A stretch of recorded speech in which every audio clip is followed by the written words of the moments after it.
Hello guys, आज हम देखने वाले हैं हमारा सेकंड चैप्टर 4th यूनिट के लिए, जिसका नाम है single phase transformer. Single phase transformer पे हम बात करने वाले हैं।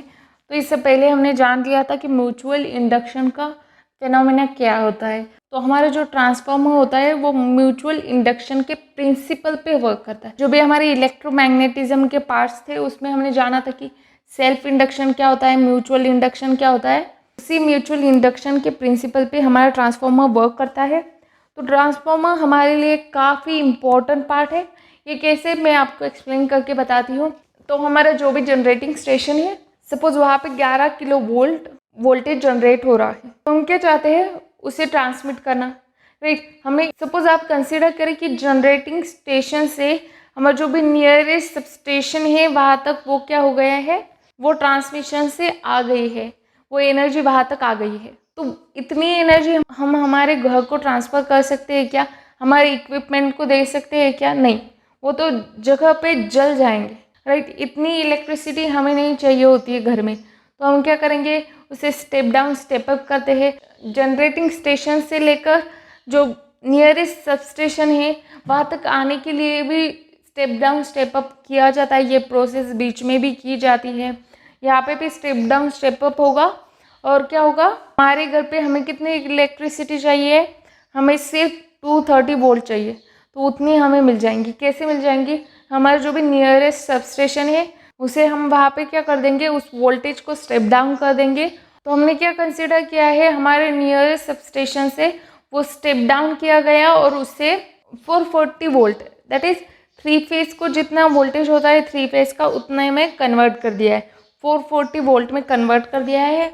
और ट्रांसमिशन से होके हमारे घर के पास क्या होगा, पास से वो डिवाइड होके हमारे घर में सिंगल फेज सप्लाई आ जाएगा। हमने पॉलीफेज में देखा था कि 3 फेज सप्लाई का सिंगल फेज सप्लाई हो सकता है। तो यहाँ पे भी वैसा ही होता है, जो 3 फेज उसका एक फेज हमें दिया जाता है, हमारे घर पे हम सिंगल फेज वैसे यूज करते हैं। ओके, ट्रांसफार्मर को आपने 11th और 12th में भी पढ़ चुके हैं। इस वजह से सबसे पहले स्टार्टिंग करते टाइम मैंने प्रैक्टिकली कैसे होता है ये आपको बताया। यहाँ पे क्या होता है, हमारे ट्रांसफार्मर में 2 कॉइल्स होती हैं। उसमें से जो एक कॉइल होती है उसमें से हम क्या करते हैं, करंट पास करते हैं।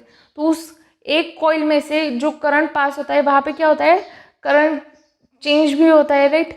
एक ही कॉइल में से करंट चेंज भी होगा, राइट। हर टाइम सेम तो नहीं हो सकता।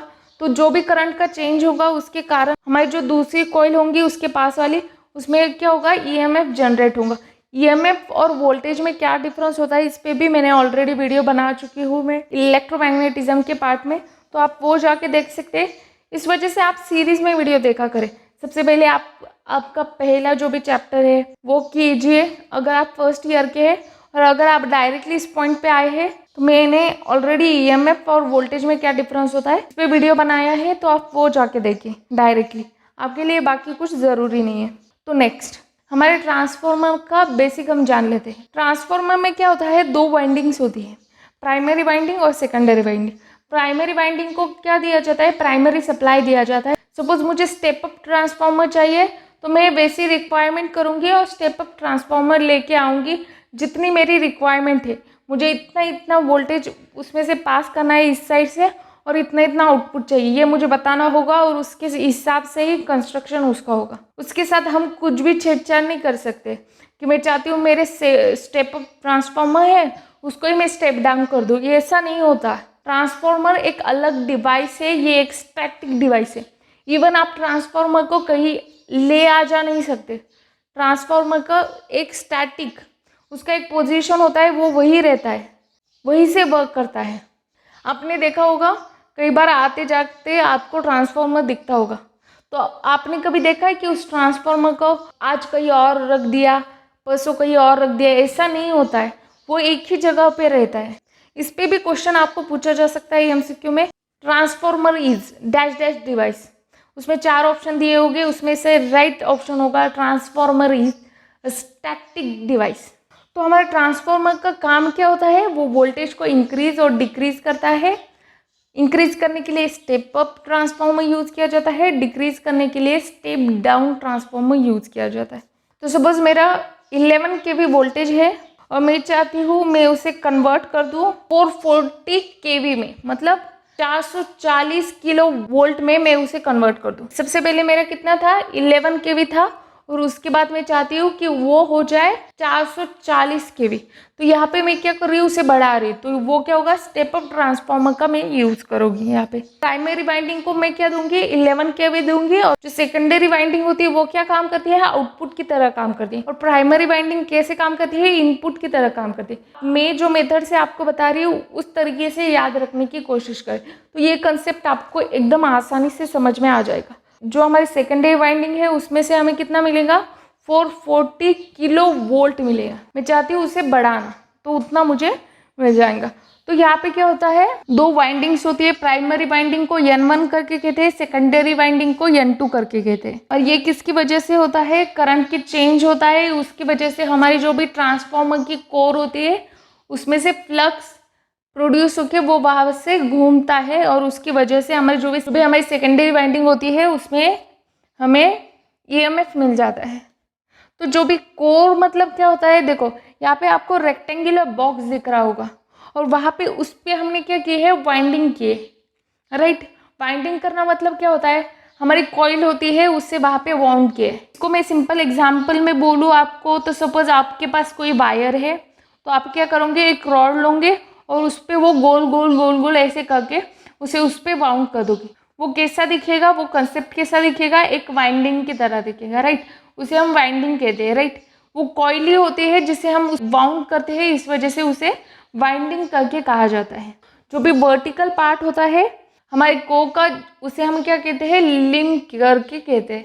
और जो भी हॉरिजॉन्टल पार्ट है, देखो ऊपर का और नीचे का क्या हुआ, हॉरिजॉन्टल करके पार्ट हुआ, उसे हम योक कहते हैं। वर्टिकल पार्ट जो भी left hand side right hand side में दिख रहा है उसे लिम्ब कहते हैं, और ऊपर का नीचे का है उसे योक कहते हैं। तो जो भी हमारी लिम्ब्स होती है उस पर हम क्या करते हैं, वाइंडिंग को वाउंड करते हैं। एक साइड में सप्लाई जाता है और एक साइड से लोड आता है, जो भी हमें आउटपुट चाहिए वो आता है। तो ट्रांसफार्मर में सबसे इंपॉर्टेंट पॉइंट क्या है, ट्रांसफार्मर डीसी सप्लाई पे वर्क नहीं कर सकता। आपको इस पे क्वेश्चन आ सकता है, transformer works on, option A is AC, option B is DC, option C is both AC and DC, option D is none of this. तो इसका राइट ऑप्शन क्या है, हमारा ट्रांसफार्मर है वो सिर्फ और सिर्फ AC पे वर्क करता है, वो DC करंट पे, डायरेक्ट करंट पे वर्क नहीं करता, वो सिर्फ अल्टरनेटिंग करंट पे वर्क करता है, AC करंट पे वर्क करता है। ये आपको याद रखना है, ये काफी इंपॉर्टेंट पॉइंट है। नेक्स्ट इसके कंस्ट्रक्शन की बात कर लेते हैं, कोर के बारे में बात कर लेते हैं। तो इसकी जो कोर होती है, तो देखो मैंने जैसे कि कहा था, जो भी हॉरिजॉन्टल होता है उसे योक कहते हैं,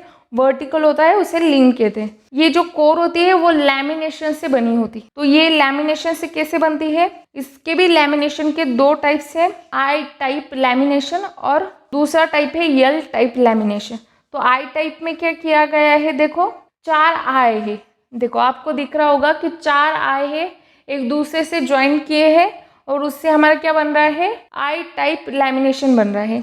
जो भी हमारा L टाइप लैमिनेशन है उसमें क्या है, L है, तो यहाँ पे क्या है, 2 L एक दूसरे से उल्टे सीधे करके कनेक्ट कर दिए हैं, ज्वाइन कर दिए हैं, और वो हमारा बन गया है L टाइप लैमिनेशन। तो इसमें इतना ही है। और जो भी हमारे ट्रांसफार्मर की कॉइल होती है, वाइंडिंग्स होती है, वो किससे बनी होती है, वो कॉपर से बनी होती है। ये क्वेश्चन आपको MCQ में पूछा जा सकता है। सिंगल फेज ट्रांसफार्मर पे जितने थोड़े बहुत मुझे क्वेश्चन दिख रहे हैं, मैं जैसे जैसे जा रही हूँ मैं आपको बताती जा रही हूँ, आप ये नोट डाउन कर लीजिए, आपके शॉर्ट नोट्स में लिख लीजिए। नेक्स्ट हम देखते हैं types of single phase transformer. तो हमारे सिंगल फेज ट्रांसफार्मर के टाइप्स होते हैं।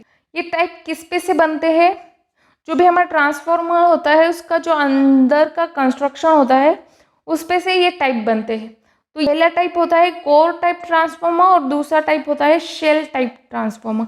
तो कोर टाइप ट्रांसफार्मर में क्या होता है, एक ही मैग्नेटिक सर्किट होता है, जिसे हमने इससे पहले देखा था। एक कोर थी जहाँ पे प्राइमरी वाइंडिंग सेकेंडरी वाइंडिंग होती है, हॉरिजॉन्टल को योक कहते हैं, वर्टिकल को लिम्ब कहते हैं, और उसके अंदर से जो भी हमारी कोर है उसमें से अंदर से क्या जाता है, फ्लक्स फ्लो होता है। उसकी वजह से सबसे पहले प्राइमरी को सप्लाई देते हैं, करंट चेंज होता है, फ्लक्स वहाँ पे कोर में से पास होता है, और EMF क्या होता है, जनरेट होता है हमारे सेकेंडरी वाइंडिंग। ये ऐसा हमारा क्या दिखता है, कोर टाइप ट्रांसफार्मर ऐसे हमारा दिखता है।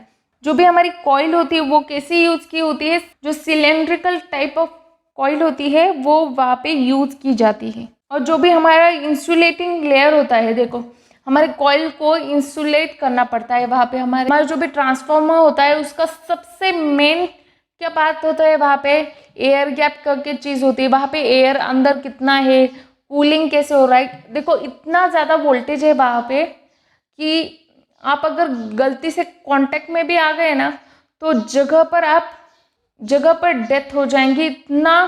इतना हाई अमाउंट ऑफ करंट वहाँ पे होता है। हमको मारने के लिए कुछ पॉइंट में ही करंट काफ़ी होता है, कुछ पॉइंट में ही करंट हमें लग जाए तो हमारे मरने के चांसेस होते हैं। इतना कम अमाउंट ऑफ करंट भी हमारे लिए इतना हार्मफुल हो सकता है। तो आप सोचिए कि ट्रांसफार्मर में कितना ज़्यादा करंट होगा, तो उस ट्रांसफार्मर को मेंटेन करना पड़ता है। ट्रांसफार्मर कोई हमारे घर पे लाई हुई छोटी सी चीज़ जैसा नहीं होता।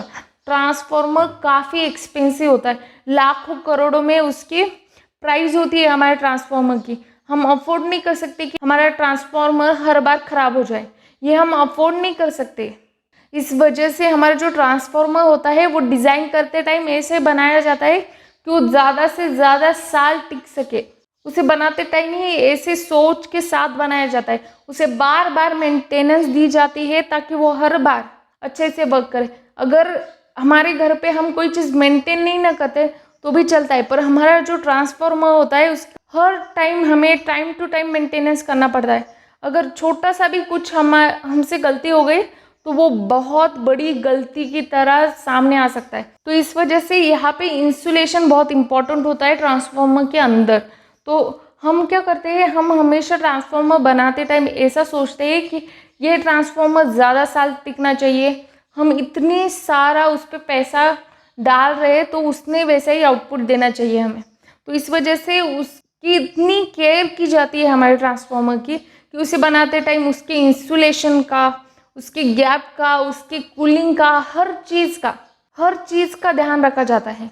हर सिंगल चीज़ का ध्यान रखना ही पड़ता है, मेंटेनेंस करना ही पड़ता है। ट्रांसफार्मर इतना इम्पोर्टेंट पार्ट होता है। तो यहाँ पे क्या होता है, पेपर और माइका से जो भी उसकी कॉइल होती है, वाइंडिंग्स होती है हमारी, उसको इंसुलेट किया जाता है। जो भी हमारा कोर टाइप ट्रांसफार्मर है उसमें ऐसा किया जाता है।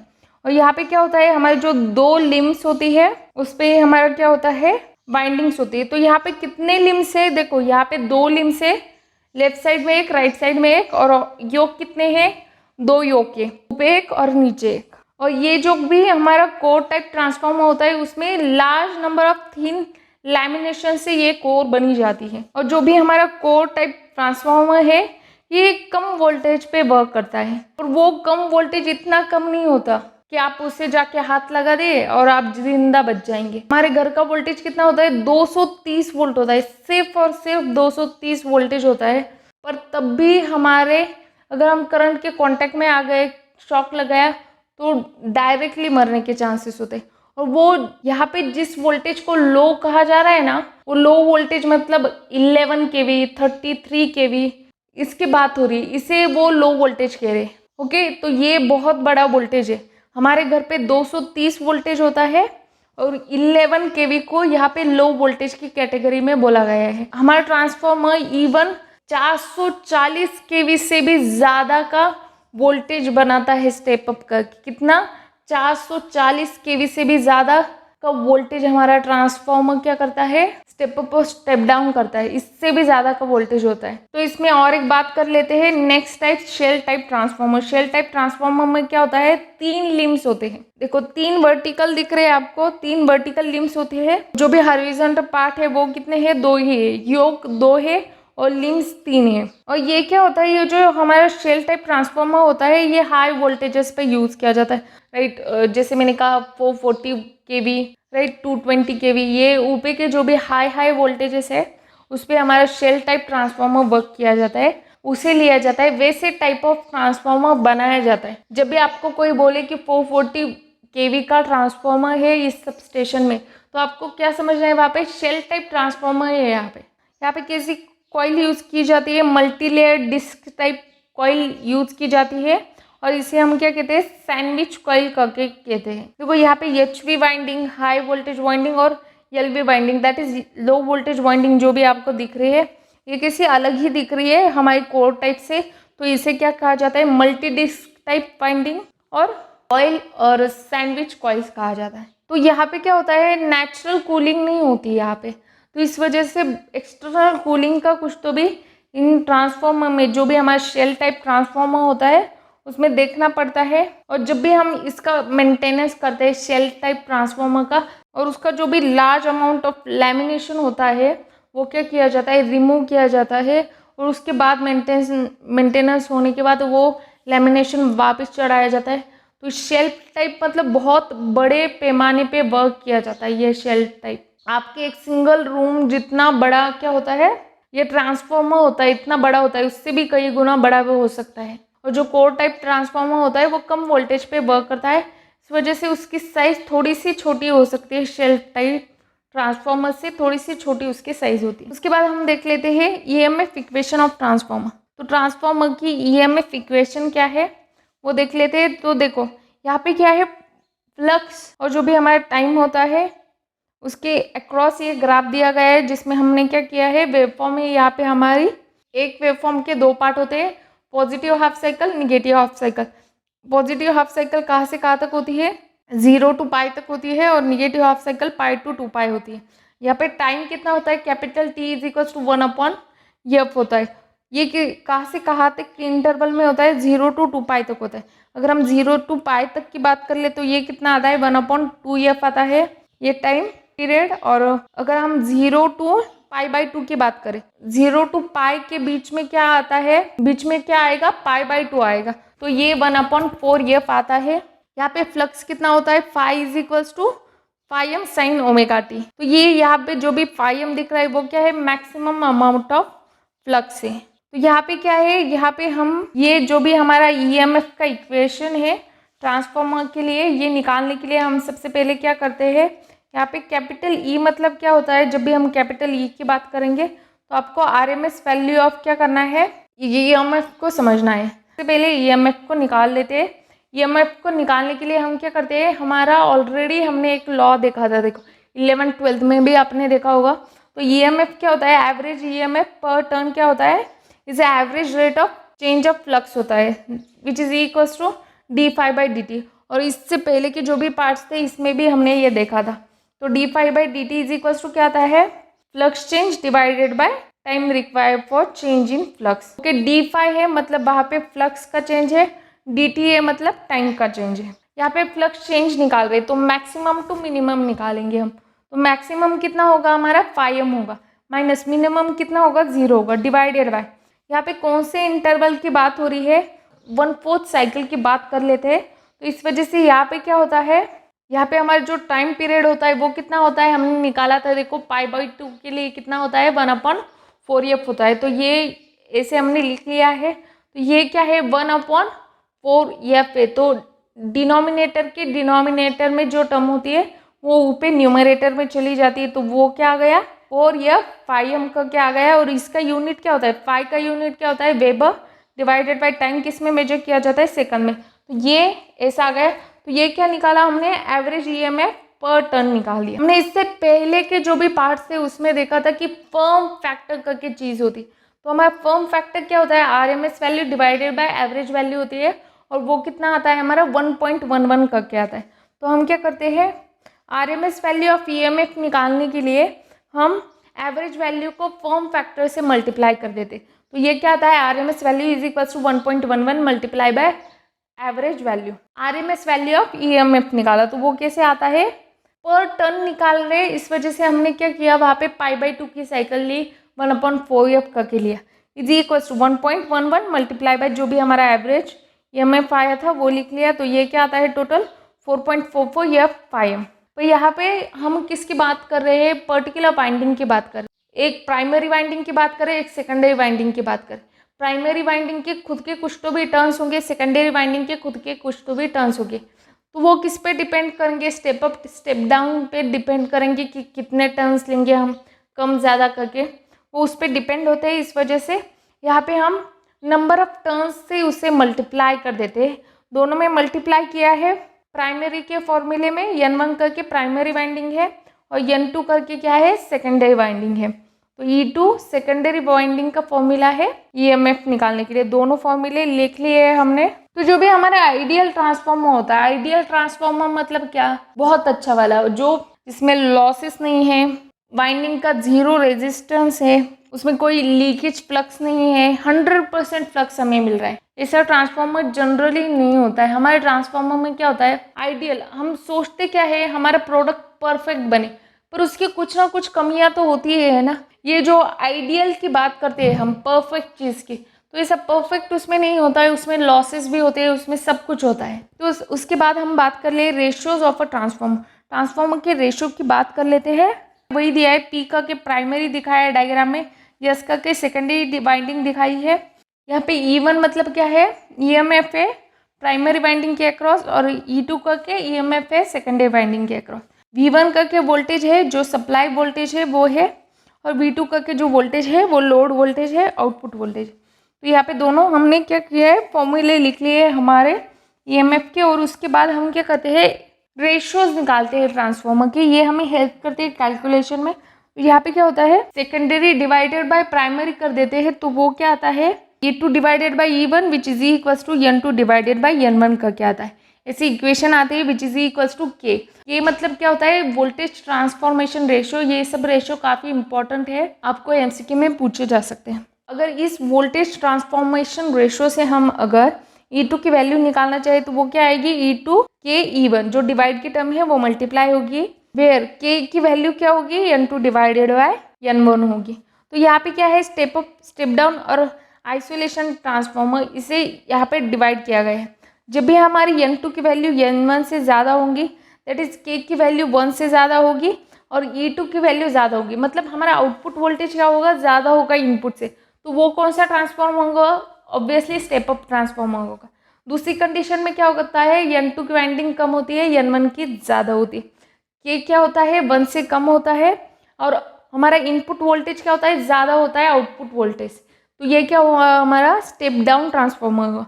नेक्स्ट, जब भी ये सब इक्वल होता है, that is N2 is equals to N1 होता है, K इज इक्वल्स टू 1 होता है, और प्राइमरी का वोल्टेज और सेकेंडरी का वोल्टेज, दोनों का वोल्टेज क्या होता है, सेम होता है। उस ट्रांसफॉर्मर को हम क्या कहते हैं, आइसोलेशन ट्रांसफॉर्मर और 1:1 ट्रांसफॉर्मर कहते हैं।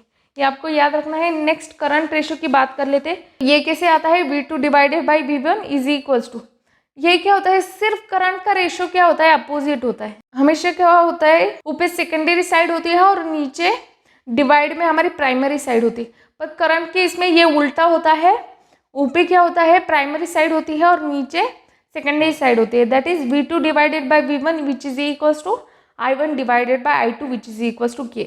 तो यहाँ पे I1 क्या है, यहाँ पे प्राइमरी करंट, और I2 क्या है, secondary current.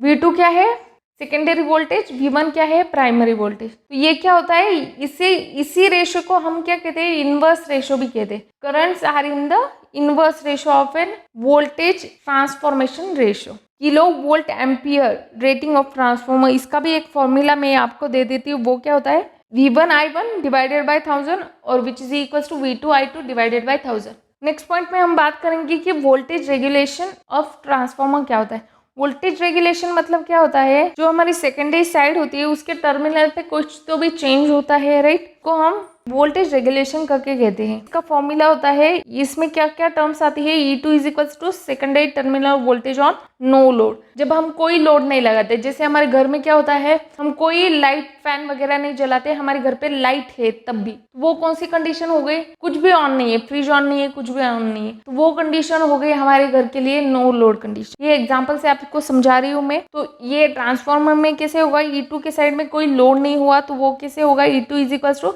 Secondary terminal voltage on no load. V2 is equals to क्या होता है, secondary terminal voltage on given load. कोई भी गिवन लोड दिया है उस पे का वोल्टेज, दैट इज, इसका फॉर्मूला क्या आता है, voltage regulation is equals to E2 minus V2 divided by V2 into 1000। तो देखो यहाँ पे क्या है, यहाँ पे जब भी हम वोल्टेज रेगुलेशन की बात करते हैं, वो मतलब क्या होता है, जो भी सेकेंडरी साइड होती है हमारे, वहाँ पे जो भी मैग्नीट्यूड में चेंज होता है उससे हम क्या निकालते हैं, वोल्टेज रेगुलेशन निकालते हैं। हमें पता होना चाहिए क्या चेंज हो रहा है वहाँ पे, क्या होता है। देखो यहाँ पे जब भी हमारा E2 ज्यादा होगा, जो भी हमारा सब कुछ आएगा वो क्या आएगा, पॉजिटिव में आएगा। तो ये क्या हुआ, पॉजिटिव वोल्टेज रेगुलेशन। और सपोज हमारा E2 छोटा है पर V2 बड़ा है, तो हमारा आंसर क्या आएगा, निगेटिव में आएगा। तो इसे कहते हैं निगेटिव वोल्टेज रेगुलेशन। तो नेक्स्ट पॉइंट है लॉसेस इन ट्रांसफार्मर। ट्रांसफार्मर के लॉसेस होते हैं, जैसे कि हमने कहा कोई चीज़ परफेक्ट नहीं होती, यहाँ पे भी लॉसेस होते हैं। तो इसके दो टाइप होते हैं लॉसेस के, कोर लॉसेस और कॉपर लॉसेस का क्या होते हैं। हमारी कोर किसकी होती है, आयन की होती है, तो उसमें जो भी लॉसेस होते हैं उसे हम कहते हैं कोर लॉसेस। ओके, जो हमारा कोर लॉसेस है उसके दो टाइप होते हैं, एक हिस्टैरिसीस लॉसेस होते हैं और दूसरे एडी करंट लॉसेस होते हैं। सबसे पहले हिस्टैरिसीस लॉसेस क्या होते हैं, कोर के अंदर जो भी चेंजेस होता है, साइकिल ऑफ मैग्नेटाइजेशन होता है, ओके, लॉस ऑफ एनर्जी होता है। एक उसके दो कारण है, एक हिस्टैरिसीस इफेक्ट के कारण होता है, इस वजह से वो क्या होता है, हिस्टैरिसीस लॉस होता है। यहाँ पे क्या होता है, एडी करंट का कंसेप्ट आपने सुना होगा। जो भी ईएमएफ वहाँ पे इंड्यूस होता है वो क्या करता है, वहाँ पे करंट जनरेट करने की कोशिश करता है। किसमें, कोर में करंट जनरेट करने की कोशिश करता है। वहाँ पे क्या होता है, उसकी वजह से लॉसेस होते हैं, तो उसे ही हम क्या कहते हैं, एडी करंट करके कहते हैं। हिस्टैरिसीस इफेक्ट होता है, उसके कारण जो लॉसेस होते हैं उसे हिस्टैरिसीस लॉस कहा जाता है। एडी करंट के कारण जो होते हैं उसे एडी करंट लॉस कहा जाता है। तो हिस्टैरिसीस लॉसेस का यहाँ पे फॉर्मूला दिया है KH(B)1.67 F into V watts. ये किस में मेजर किया जाता है, वैट में किया जाता है। KH यहाँ पे क्या है, हिस्टैरिसीस कांस्टेंट है। BM क्या है, maximum value of flux density है। F फ्रीक्वेंसी है और V वॉल्यूम ऑफ कोर है। ये यहाँ पे एडी करंट कांस्टेंट है। BM क्या है, maximum value of flux density होगा। यहाँ पे F क्या है, फ्रीक्वेंसी होगा। और T यहाँ पे क्या है, थिकनेस ऑफ कोर है। यहाँ पे कोई टाइम की बात नहीं हो रही, स्मॉल t मतलब यहाँ पे थिकनेस की बात हो रही। ये दोनों फॉर्मूले काफ़ी इंपॉर्टेंट है आपके लिए, आपको ये याद रखने चाहिए। नेक्स्ट हम बात करते हैं, तो यहाँ पे और एक कंडीशन होती है कोर लॉसेस में, जब भी हमारे हिस्टैरिसीस लॉस और एडी करंट लॉसेस जो भी है वो कांस्टेंट होते हैं, तब हमारा क्या होता है, और आयन लॉसेस है उसको हम और एक नाम दे देते हैं, इसको हम कहते हैं कांस्टेंट लॉसेस। तो आपको याद रखना है कांस्टेंट लॉसेस कौन से होते हैं, core losses are constant losses. Next हमारा पॉइंट है कॉपर लॉसेस। कॉपर की बात हो रही है, मतलब ये ऑब्वियसली बाइंडिंग्स में होते होंगे ये लॉसेस। तो यहाँ पे कॉपर लॉसेस क्या होते हैं, बाइंडिंग्स में होते हैं। बाइंडिंग के अंदर जो भी लॉस होता है, पावर का वेस्टेज होता है, उसको हम क्या कहते हैं, कॉपर लॉसेस कहते हैं। और ये हमारे जो भी कॉपर लॉसेस होते हैं ये वेरिएबल लॉसेस होते हैं, ये चेंज होते हैं, कम ज़्यादा होते रहते हैं ये लॉसेस। इस वजह से ये लॉसेस क्या होते हैं, वेरिएबल लॉसेस कहा जाता है। कॉपर लॉसेस होते हैं वो क्या होते हैं, I2R करके कहा जाता है यहाँ पे। और टोटल कोर लॉस अगर हम निकालें प्राइमरी और सेकेंडरी का, तो वो कैसे निकलेगा, प्राइमरी की साइड प्लस सेकेंडरी की साइड। प्राइमरी मतलब I1² into R1 plus I2² into R2, ये हमारा हो गया प्राइमरी प्लस सेकेंडरी। तो इसका ऐसे लॉस निकाला जाता है। जो हमारे कॉपर लॉसेस होते हैं ये किससे डिनोट किए गए हैं, यहाँ पे PCU से डिनोट किए गए हैं। और जो भी हमारे आयन लॉसेस और कोर लॉसेस होते हैं वो PI से डिनोट किए जाते हैं। कहीं कहीं पे आपको दिखेगा PCU से डिनोट किए गए। ये किससे प्रोपोर्शनल होते हैं, करंट के स्क्वायर से प्रोपोर्शनल होते हैं, या फिर प्रोपोर्शनल होते हैं दूसरे किससे प्रोपोर्शनल होते हैं, KVA रेटिंग के स्क्वायर से प्रोपोर्शनल होते हैं। Total losses is equals to iron losses plus copper losses. Next efficiency of transformer. Efficiency of transformer निकालने के लिए हम क्या करते हैं, हम हमेशा इफिशियंसी कैसे निकालते हैं, आउटपुट डिवाइडेड बाई इनपुट करते हैं। तो यहाँ पे भी क्या होता है, पावर को क्या करते हैं हम कंसिडरेशन में लेते हैं, तो पावर का आउटपुट डिवाइडेड बाय पावर का इनपुट ले लेते हैं। और उसमें क्या करते हैं, यहाँ पे लॉसेस भी होते हैं, तो लॉसेस को भी कंसिडरेशन में किया जाता है। तो देखो यहाँ पे क्या होता है, P input is equals to क्या आता है, P output plus losses, total losses is equals to हमारा आता है P output plus PI plus PCU। ये क्यों आता है, ये लॉसेस की एडिशन कर दी है। और पावर आउटपुट कैसे कंसिडर किया जाता है, जो भी पावर इनपुट होता है माइनस लॉसेस करते हैं हम, वो हमारा होता है पावर आउटपुट। पावर आउटपुट का सबसे पहले फॉर्मूला लिख लेते हैं, वो क्या होता है V2I2 इंटू कॉस φ2। ये हमने देखा था सबसे पहले। और डिवाइडेड बाय हम क्या करते हैं V2I2 इंटू कॉस φ2 प्लस हमारे क्या होते हैं लॉसेस कर देते हैं, राइट। हमने यहाँ पे फॉर्मूला क्या निकाला था, power output divided by power input, और उसको हमने कैसे कन्वर्ट कर दिया, power output divided by power output plus losses कर दिया था। वैसे ही हमने किया है यहाँ पे। और हमें क्या चाहिए, ये जो भी हमारी इफिशियंसी है ये परसेंट में चाहिए। हमारा वोल्टेज रेगुलेशन क्या होता है, V1I1 V2I2 डिवाइडेड बाय क्या होता है 1000 होता है। तो यहाँ पे देखो V2I2 है हमारे पास, राइट, तो उसे लिख लेंगे। इस वजह से यहाँ पे क्या लिया है, VA रेटिंग करके लिया है हमने। राइट। यहाँ पे किलो की बात नहीं हो रही, किलो की बात होंगी तो नीचे 1000 आएगा, किलो की बात नहीं हो रही, यहाँ पे सिर्फ VA की बात हो। नेक्स्ट इसका एक लास्ट पॉइंट है ऑटो ट्रांसफॉर्मर। तो ऑटो ट्रांसफॉर्मर करके होता है हमारा एक स्पेशल टाइप होता है ये ट्रांसफॉर्मर का। इसमें क्या होता है, प्राइमरी और सेकेंडरी वाइंडिंग क्या होती है, कॉमन होती है। एक ही बाइंडिंग होती है, उसकी एक साइड पूरी प्राइमरी समझ ली जाती है और दूसरी साइड से देखें हम, अगर लेफ्ट साइड से देखें तो उसे प्राइमरी कंसीडर करते हैं, राइट साइड से देखो तो सेकेंडरी कंसीडर करते हैं। जैसा हम उसमें करते हैं, इसमें भी स्टेप अप स्टेप डाउन होता है। जो हमारी ऑटो ट्रांसफॉर्मर है ये किसके प्रिंसिपल पे वर्क करता है, 2 वाइंडिंग प्रिंसिपल पे वर्क करता है। तो इसके भी क्या आता है, ट्रांसफॉर्मेशन रेशो आता है। ये क्या आता है, K is equal to V2 divided by V1, I1 divided by I2 और which is equal to N2 divided by N1। ये सेम वैसे ही आता है जैसे हमारे पहले इसका आता था। तो यहाँ पे हम ऑटो ट्रांसफॉर्मर की क्यों बात कर रहे हैं, तो ऑटो ट्रांसफॉर्मर हमारे लिए कुछ कंडीशन में अच्छा होता है, हम उसे यूज़ करते हैं। इवन हमारे जो भी प्रैक्टिकल लैब्स होते हैं हमारे कॉलेज में, उसमें ज़्यादातर ऑटो ट्रांसफॉर्मर का यूज़ किया जाता है। तो ये क्या होता है, इसमें कॉपर लेस रिक्वायर होता है, इफिशियंसी हायर होती है, इसकी साइज छोटी होती है और कॉस्ट भी कम होती है, इसमें लॉसेस भी कम होते हैं और रेगुलेशन वगैरह भी अच्छा होता है।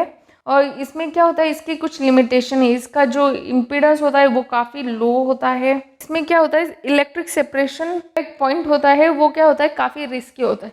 ये आपको पता नहीं है पर आप इसे याद रख सकते हैं। और इसका एप्लीकेशन क्या है, देखो इंडक्शन मोटर, सिंक्रोनस मोटर, इस पर चलाने के लिए हम इसे यूज़ कर सकते हैं ऑटो ट्रांसफार्मर को, और इसे फर्नेस ट्रांसफार्मर जैसे भी यूज़ किया जा सकता है। तो ये हुआ हमारा ऑटो ट्रांसफार्मर। ऑटो ट्रांसफार्मर के आप डायग्राम को देख सकते हैं यहाँ पे। जब भी हम स्टेप डाउन की बात करेंगे तो हमारी प्राइमरी साइड बड़ी होगी, मतलब प्राइमरी साइड को हम ज़्यादा बाइंडिंग दिखाएंगे और सेकेंडरी साइड जो कनेक्ट होंगे वो बीच में से कनेक्ट होंगी, छोटी होगी। लेफ्ट साइड को क्या दिख रहा है, बड़ी साइड दिख रही है, वो हमारी है प्राइमरी साइड, और सेकेंडरी साइड क्या होगी, छोटी होगी। स्टेप डाउन में क्या होता है, प्राइमरी की वाइंडिंग ज़्यादा होती है, ज़्यादा वोल्टेज होता है प्राइमरी साइड में, और स्टेप डाउन करते हैं उसे हम क्या करते हैं, स्टेप डाउन ट्रांसफार्मर से कम करते हैं, राइट। यहाँ पे भी क्या हो रहा है, वो कम हो रहा है। तो प्राइमरी को क्या आता है, ज़्यादा वाइंडिंग आती है, सेकेंडरी को कम आती है। इस वजह से इसकी क्या होती है, कॉमन एक ही वाइंडिंग होती है दोनों के बीच में, और उसको ही प्राइमरी सेकेंडरी करके यूज़ किया जाता है। जो भी स्टेप अप ट्रांसफार्मर है उसका क्या होगा, प्राइमरी वाइंडिंग्स क्या होगी, कम होगी, और सेकेंडरी वाइंडिंग ज़्यादा होगी। तो देखो यहाँ पे प्राइमरी वाइंडिंग कम है, प्राइमरी साइड को हमने क्या किया है, बीच में से ले लिया है और छोटी प्राइमरी साइड दिखा दी है, और सेकेंडरी साइड बड़ी दिखा दी है, उससे लोड कनेक्ट किया है। जो 4th यूनिट था, last unit basic electrical engineering का, वो भी खत्म हो चुका है। मैंने आपके सारे चारों के चारों यूनिट कंप्लीट कर दिए हैं। आप सारे यूनिट यूट्यूब के चैनल में भी देख सकते हैं, और उन सारे यूनिट्स की यूनिट 1, 2, 3, 4 उन सारे की प्लेलिस्ट की लिंक मैंने डिस्क्रिप्शन में दे दी है, आप वहाँ से भी रेफर कर सकते हैं। तो आज के लिए बस इतना ही। हमारे यहाँ पे बेसिक इलेक्ट्रिकल इंजीनियरिंग खत्म होता है। अगर आपको मेरी वीडियो सीरीज पसंद आई है तो इस वीडियो को लाइक करें, चैनल को सब्सक्राइब करें और अपने फ्रेंड्स के साथ शेयर करना ना भूलें। Thank you.